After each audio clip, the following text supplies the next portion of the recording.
reacting to videos on YouTube. Part 2. Part 1 was kind of great. If I'm like to do this every single day, every night and day, and all that new stuff. Today we reacting to scary videos. Do you want to know people by Creepypasta Junior, which is a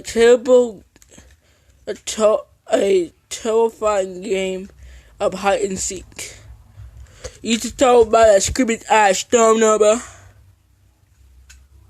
We got the eyes, boy.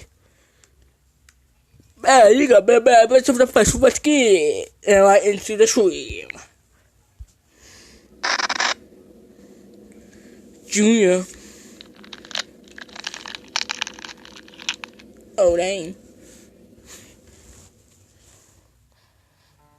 As a kid, I used to love playing games.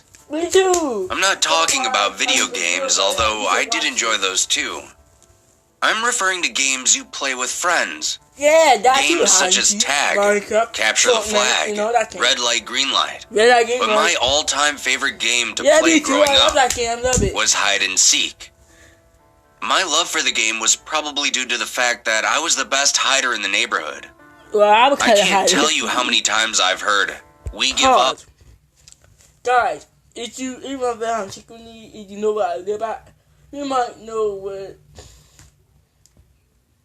You might know roughly how I feel my friends and the kids find me. Because someone found me and that was it, and everyone went losing. You how you feel how you seek in the dark? Yeah. Like, you know, like, cut to the dark, type to the night time, and all that stuff. It's not our fish, so let's go back to the video. Or Ollie Ollie Oxenfree. Although I was great at melding into the shadows, my seeking skills had a lot to be desired. Alright. Oblivious is probably the easiest way to put it. Oh, dang. One of my friends could be sticking halfway out of a bush and I'd completely miss him. That was probably what kept my friends interested in the game. They knew if I'd be seeking, they'd have a chance at winning. True. Almost every single day, my friends and I would get together and roam around looking for places to play. We'd often choose one of our houses and play there.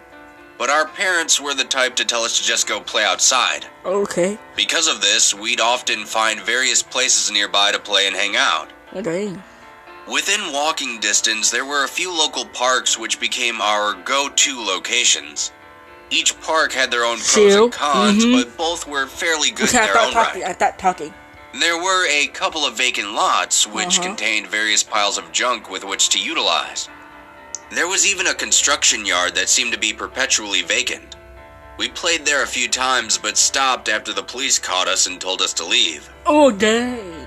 The reason I'm telling you all of this is so I can tell you about the last time I ever played hide and seek. Before I visited the channel, like, I don't know how long, I played with my friends, and did a true story. Until I found this account. I found this app called Shiato. So that's why I'm making a community of it. So I did. And this still, it's still going. Until I stopped with my friend. I don't know what my username could be, so I said choose a random. I put Shiato.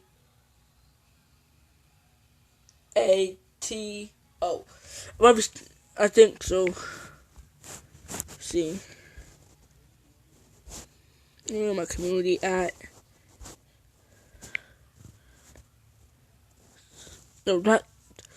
No, that's my Discord. It was Shiato, about Shiato. But it's called Shiato. So, sorry, spelled by account name. I'm not telling my name, crazy, whatever. It was a chilly autumn day in my town. Okay. We had already been let out from school for our winter break. Despite the ever-increasing cold weather, That did little to deter us as we still got together almost every day and hung out. It was a Friday when there was a knock on my door, asking my mother if I was home, as if I'd be anywhere else. My mom called me to the door, and standing there was Chris, Mark, and Justin. Chris asked if I was down to play a little hide and seek, and of course the answer was yes. But there was something about how he was asking that seemed to indicate that he had something else up his sleeve. Curious, I asked him as I was grabbing my jacket where we'd be playing. He flashed a large grin across his face and told me it wasn't far. Not one to pass up a new and exciting adventure, I followed the group and we all began walking. We walked along the frosted sidewalk, not paying any mind to the wind biting at our faces. As we left the confines of our neighborhood, I was growing more and more unsure as we had never gone in this direction before. During our trek, we all joked and chatted about various things going on. And it wasn't much longer until I saw exactly where we were heading to. Fading into view on the horizon was what appeared to be a collection of houses, each sporting an identical pale white exterior. I asked Chris if that was the place, and he simply returned a silent nod. I gave him a confused glance as playing hide-and-seek in a stranger's house wasn't something I was interested in doing. I looked to the others for confirmation, and they just continued on chatting, paying me little mind. Once we were within a few yards of the house, I saw a large sign fixed near the road. The sign read, "Timeless Model Homes. We bring the homes, you bring the family." Below the slogan was a date that read, "Coming soon this spring." As I eyed the advertisement, Mark gave me a playful shove and we all continued. Although the houses looked finished on the outside, Chris called me over to a window and I looked inside. The interiors were still just bare bones. Right away, I could already see various hiding spots lying in wait, ready to be used at a moment's notice. Chris walked over to the door and gave the knob a slight twist. Surprisingly, it had been left unlocked. I suppose there wasn't a whole lot to steal from a bare-bones shell of a house. We all walked inside and examined our surroundings. There was no heat inside, so the temperature remained mostly the same. At least the wind wasn't blowing on us, I thought. Chris gathered us together and said that he'd be the first to seek.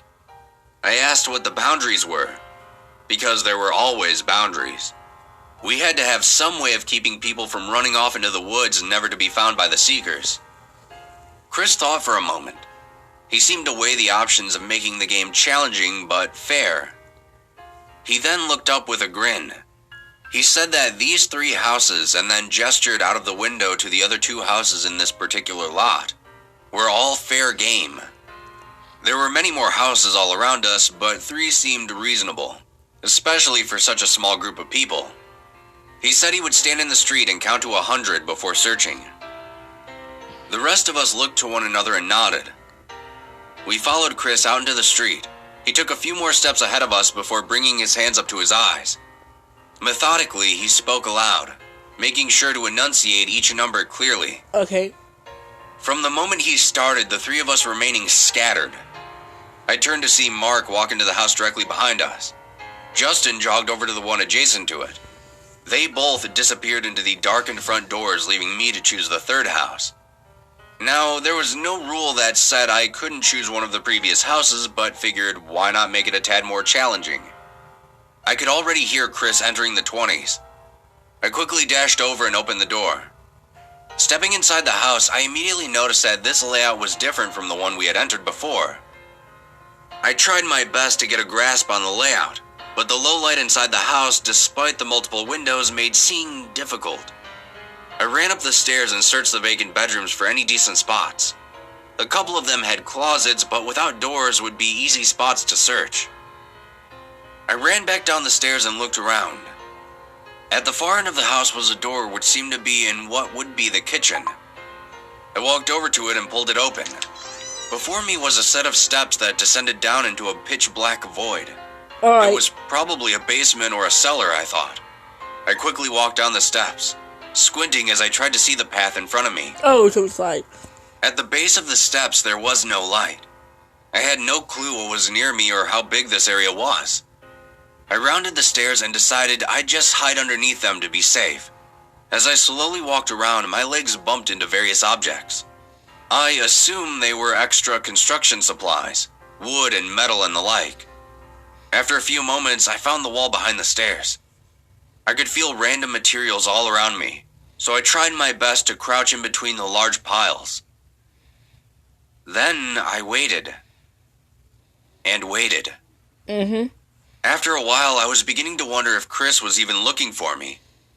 I was beginning to feel my leg cramp up and was about to get up and leave when I heard a noise. I quickly covered my mouth because I thought Chris had finally made his way over to me. The basement door opened and for a second, nothing happened.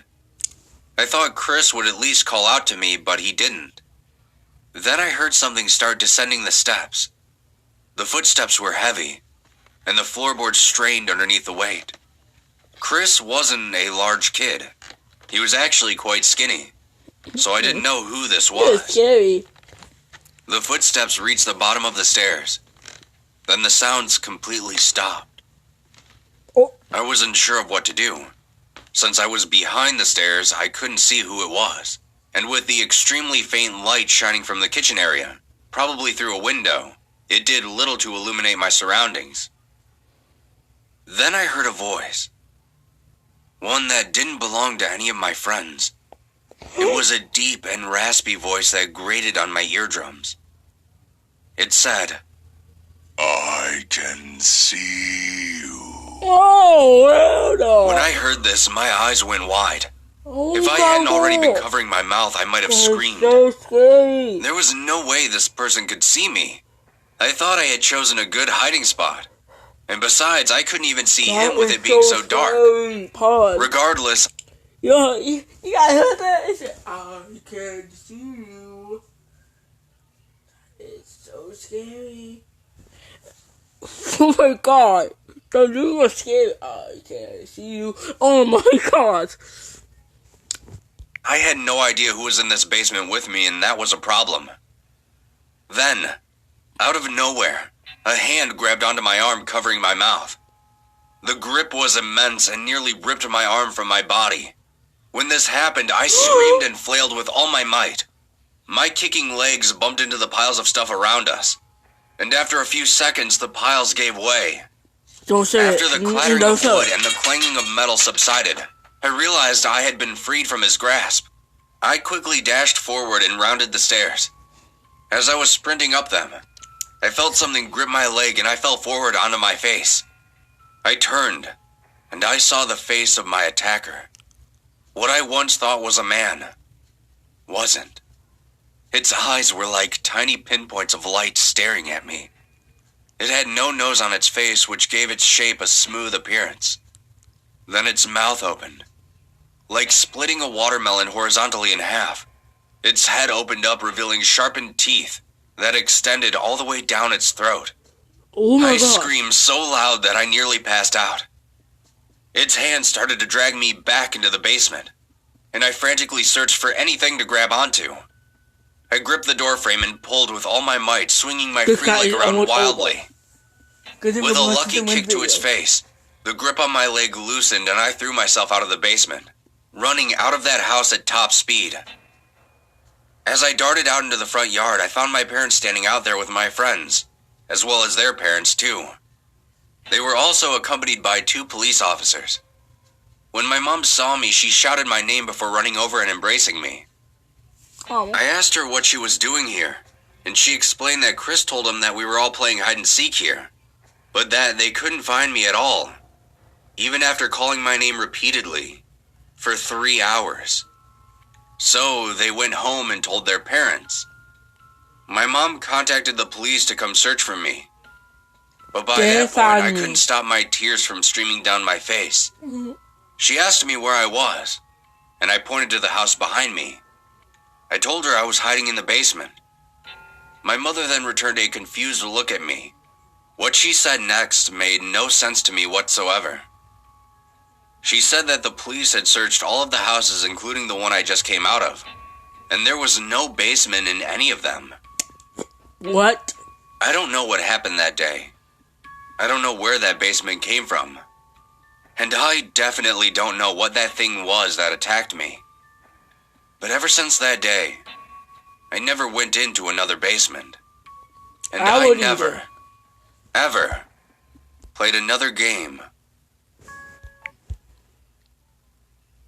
Well, that was so scary.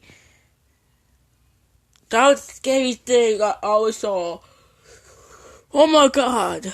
Oh my god. God can hear that. Oh my gosh. Oh my gosh. That part where he said, I can't see you. Literally stuck my body. Boo! I got the chills on my spine. Oh. But then one of those things.